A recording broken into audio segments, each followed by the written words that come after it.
अध्याय 6 दूसरों के लिए मांस का प्रबंध करना। प्रश्न। महाराज जी, मांस के बारे में संगत के मन में बड़ी उलझन है। कुछ दिन पहले एक महिला ने मुझसे पूछा कि ऐसी स्थिति में जब वह खुद मांस नहीं खाती पर बच्चों के लिए बनाती है क्योंकि उसके पति चाहते हैं कि बच्चे मांस खाएं, वह किस तरह का कर्म बना रही है।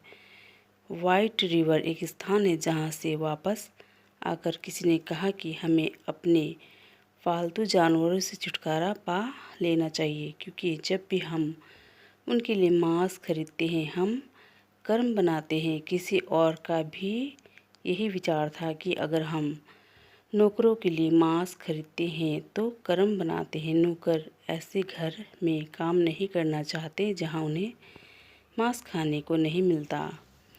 कई नौकर ऐसे भी हैं जो कसाईयों से बहुत दूर रहते हैं और जब कभी वे किसी कसाई के पास जाते हैं तो वह उनसे अनुचित लाभ उठाता है।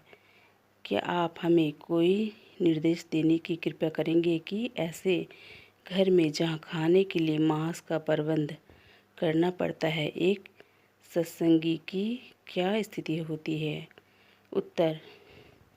मैं जानता हूँ कि पश्चिमी देशों के लोगों के लिए मांस से उतना परहेज करना मुश्किल है जितना करना चाहिए, लेकिन जीवन में व्यवहारिक दृष्टिकोण अपनाना ज़रूरी है। पहले तो हमें खुद किसी भी हालत में मांस नहीं खाना चाहिए और अगर किसी को खिलाने से बच सके तो हमें इससे बचने की कोशिश करनी चाहिए।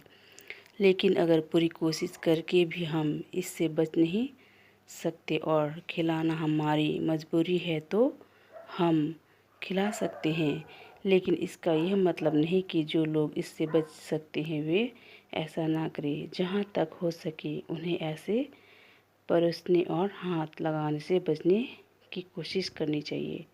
अगर तब भी ना बच सके तो कम से कम खुद ना खाए। यही एक व्यवहारिक दृष्टिकोण में सुलझा सकता हूँ।